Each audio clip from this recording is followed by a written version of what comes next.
is, what would you say is the borderline of, you know, police brutality when it gets to the point of Oh, real quick, Cliff said it was both sexy and liberating. oh, now that's a confident man right there. That's a This man has This confidence. man got balls that hangs under Man, that if you need a kilt. role model, remember Cliff is your role model. Yeah, that's a real man's man right there. My man All got. right, sorry to cut you off, but Okay, go okay. ahead. All right, let's start. All right, let's start it over. All right.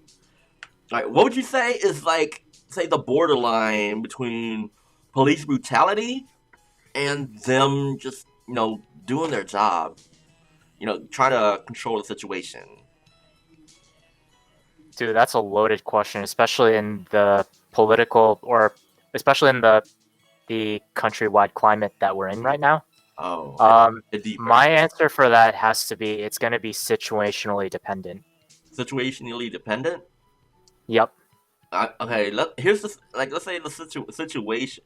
You know, the situation is all the guy is doing. Is yelling.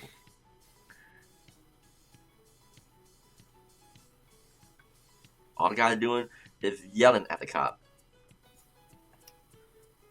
Mm, I mean, I don't think it would warrant a police to treat him like crap if that's what you're wondering. All right. But then again, every police from every country is going to be different no matter what. Yeah. I don't. I Like don't. no one policeman is going to be the same, and it's especially in different countries. mm. How like so you work so you're very well knowledge about like foreign countries. How no? Let's take Spain for instance. All right. I mean, how's their police system over there? How's the crime rate over there compared to over here? I mean, we already know. Spain. Oh man, I have absolutely no idea. I'm trying to think of a country in which I do have some degree of familiarity with when it comes to police. Um, you know what? Let's go with Hong Kong because I have some degree of knowledge in how police are over there. Okay, all right, that does spark up a little controversy going on right now. Oh yeah, right. all right, Don't cancel us, CCP. all right, go on. Um, so prior to all of the major civil unrest, so like the major civil unrest that we started seeing happened in 2019. So I'm talking about my experience of it, like prior to 2019. Uh-huh. So this is like more like 20, like my time's been there have been 2014 and 2017. Uh-huh. So according to all of my relatives that I've talked to about how police are over there, at that time police were actually, I would describe as probably more highly trained and disciplined than American police. There's a lot of things that Hong Kong police were not allowed to do that American police are. Mhm. And there's in Hong Kong at that time, like prior to all the civil unrest, there seemed to be a lot of mutual respect between like Hong Kong police and then your average Hong Kong citizen, Mhm. or even your average tourist. Yeah, because like from my experience and observations, Eastern cultures is more respectful of authority. I mean, either respectful or fearful. They Depending on how you look at it. yeah, it could be one and the same from whoever's point of view. I But mean, I've never had any interaction with Hong Kong police, so I can't say for sure. However, though, it's they were at that time at least in a positive light, if that makes sense. okay, all right. Here, Nowadays, no, no, far no, from it. no, 2020 is a whole different. It's a whole different era from 2019. Oh, we saw this. We saw police brutality from Hong Kong police in like 2019 as well. Oh So shit. Oh, okay. So it's like yeah, because that's when all the civil unrest started yeah, over there.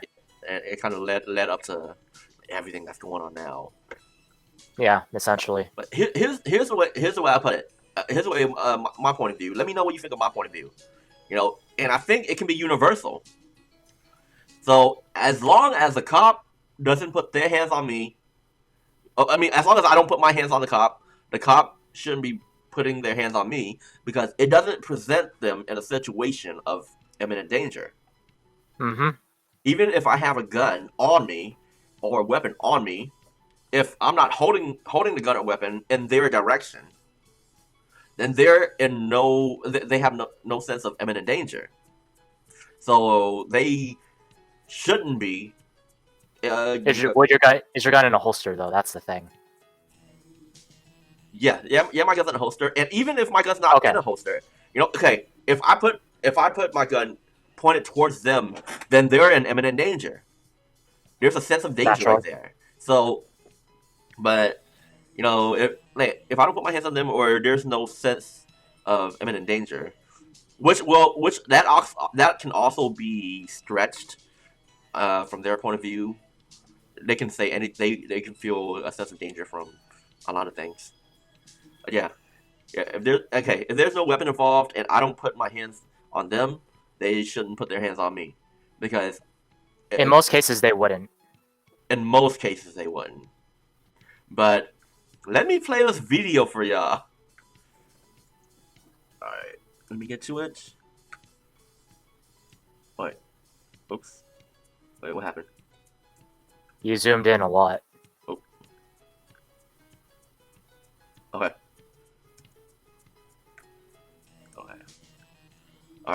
Alright, do you see it? Yep.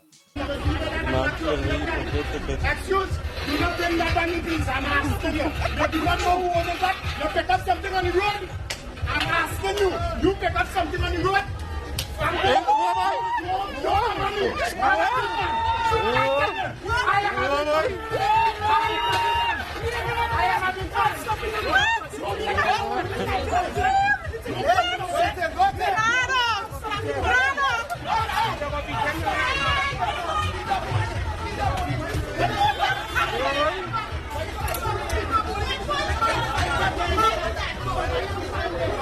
Alright, so let me give y'all a little background on the video, on the situation that led up to it.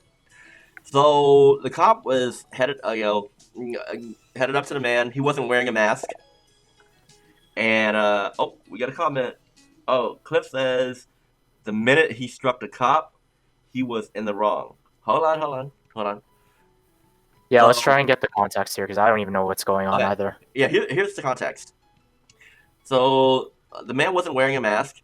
The cop came up to the man, and he gave him a ticket. The man took the ticket, threw it on the ground. The cop picked it up, handed it to him. Okay, so this is like a public mandatory face mask wearing, right? Yeah. The fact that he's being ticketed sounds like it's mandatory. So the cop picks up the ticket, hands it to the man again. The man starts yelling, and then you saw how the cop all of a sudden grabbed his neck, and it looked from my perspective, it looked like reflex. When you get assaulted, when somebody puts their hand on your neck, it's you get into a fight or flight situation. Mm-hmm. So the man, instinctively with reflex, slapped the cop. This all happened in like a couple milliseconds.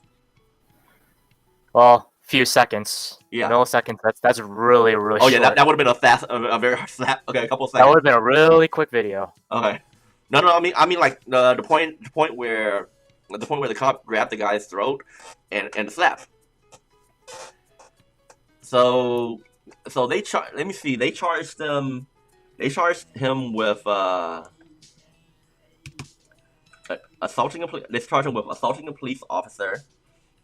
Well, 2 counts of assaulting a police officer, resisting arrest, obscene language. I didn't know you can even be charged with that, but it's Spain, and littering. Okay, I can understand. Well, it's not Spain. It's Port of Spain, which is in Trinidad and Tobago. Yeah, Port of Spain, and they gave him an $80,000 bail. and Oof. that video went viral.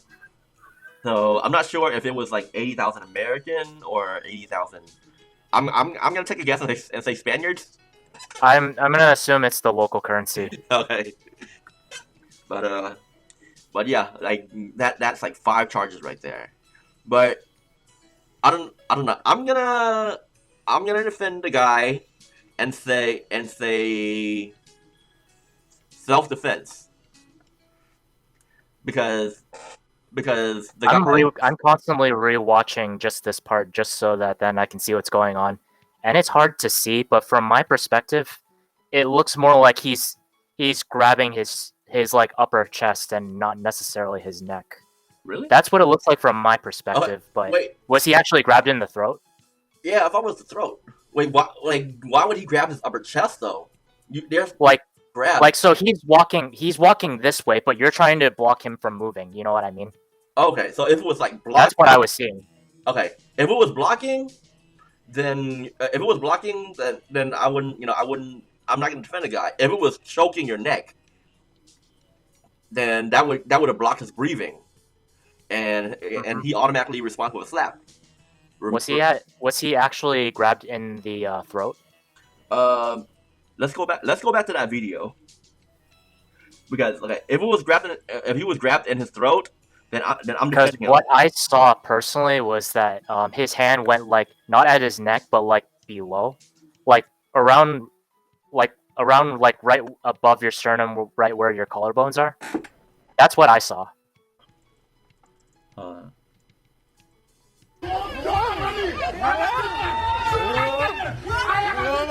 You're gonna want to rewind that a bit. Later. That's good. You not them that on the beach, I'm asking you. You do not know who owns that? You pick up something on the road? I'm asking you. You pick up something on the road? Okay, what do you see right there? Is he grabbing the neck? Honestly, either neck or like just upper chest. Okay, what do you see right there? It's hard to tell because he's wearing black gloves. So Oh shit. Anything from there? not really. I mean, Oh, okay. I don't know. Okay, okay. I'm gonna go with inconclusive because if they were grabbing his neck, and remember, George Floyd, also in the situation, that's a black man.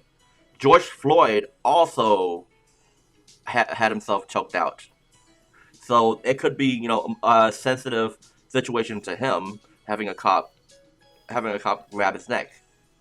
well, I mean, this is also another dark-skinned cop. So I mean, no. Also, I'm gonna say it doesn't matter in this situation because even the dark skin cops, when it comes to even Mexican, Hispanic on Hispanic, Asian on Asian, they have to show they're even harder because they have to show that they don't show any type of favoritism towards their own race. well, we see that more with American cops. I don't know about how it is with cops abroad. Yeah. Okay. Yeah. That is true. I'm speaking from American eyes. But, Yeah, well, I mean, the footage that we're looking at, this is in Trinidad and Tobago, which is a Caribbean country. However, though, like my take with that is that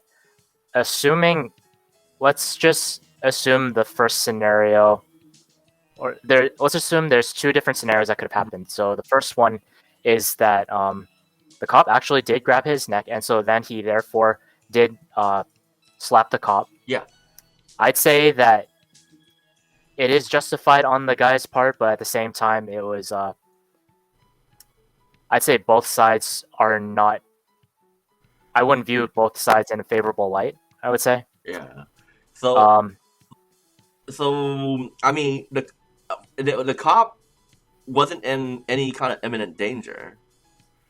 The guy had no weapon. I mean, all the guy was doing was yelling and being hostile. And I didn't hear him say turn around, or so he can handcuff him or anything like that. Yeah, a situation like that would not warrant deadly force. Yeah. Of any kind. However, though, if you did that to an American cop, like they're gonna suplex your ass if you Yep. slap them. Yep, and I guess all the other cops, all they did was arrest the guy. Yeah, I mean the fact that that cop who got slapped did not do anything else. Mhm. I'm like, wow. I thought he was gonna do worse. Yeah, so that I guess that also shows the difference between American cops and cops abroad. Well, I mean, I would figure with certain cops abroad, especially in like for example in some third world countries, I would figure cops would typically be more brutal Oh yeah, because of the amount of crime that they have to deal with. yeah, I would agree, and I would agree, and plus I guess from your experience observations, is there more corruption over there? In Trinidad and Tobago, I mean, like abroad, because I know in Vietnam you can bribe yourself out of anything. it really depends on the country. I mean, not anything, but like most, lower lower crimes. Like I said, it's highly dependent on the country. Cops are going to be different everywhere you go, but Yeah. I know for example, in the Philippines, you can bribe your way out of a speeding ticket. That way, you don't have anything on your record. Oh, yeah. Yeah, I mean, over here it's harder to do that. But if you have enough money, you can still do it. You can go hire a good attorney. I mean, it's just easier to bribe somebody. It just costs you more over here. Yeah. So that's our American justice system for you. But I mean, the other perspective is that. What was the first perspective that I mentioned? So, the first perspective I mentioned was where cop actually did grab his neck, but let's just assume the other scenario is that he didn't actually grab his neck, and then So he was like this. like imagine like right here. You know what I mean? Okay. Like right where your collarbones are, So and it where was like right up over sternum. So it would be like, "Hey guy, calm down." Hey guy, calm down. Like stop moving. Yeah. That kind of thing. Yeah. So if that would, I think either or is like a likely scenario of how that was. Yeah. Like I said, I can't see what's going on because the guy's wearing black gloves. Okay. I can't see the silhouettes of how his hand is shaped. When his hand touched that guy. Hopefully, maybe somebody else got a better angle of things, and I'll post it up somewhere. I mean, I'm gonna put it this way: even if you're not in the wrong and the cop is being extra aggressive, you are making it way worse for yourself by laying hands on the cop because you're giving them more more stuff to stack against you. Yeah, like maybe my perspective is different, but I see a cop. Personally, I see a cop as just another citizen. But they have a different job. Their job is to enforce the law and follow protocol. And if they don't follow, if they don't follow protocol, and that's them breaking their policy, that's them breaking their law. So, and it's enforced on me. Then I see it as I get to defend myself if they're enforcing using the police brutality tactic on me. And again, if you're in imminent danger, you have a right to defend yourself. I mean, I agree with that as well. But like I said, it's very situationally dependent on like anything and everything in like citizen to cop interactions. Yeah. Because obviously you're gonna potentially come across like a bad cop who is extra aggressive. Yeah, I think it's inevitable. But we have a comment from Cliff. He says it's a train move and an assault along the throat and the upper body, control of the body. So I think I'm thinking that it means that is it a slippery slope? I think his point of bringing it up is that it's just so that you can better physically control somebody when you need to control somebody. Yeah, but you don't physically. I mean, trying to physically control somebody by grabbing their throat is excessive. Because you're grabbing their throat, there's a good chance that you'll be you'll be blocking their airflow. True. And Ben says hashtag free COVID-19. Oh, you're talking, Ben. What are Florida's numbers? Well, I shouldn't be talking either. Texas, we keep on breaking records of our high numbers over here. Let us know what you think about this article and our opinions in the comments. And for more daily viral news, hit that subscribe button and that bell. This was TBG Spills the Tea, coming at ya with daily viral news. Catch us on the next one.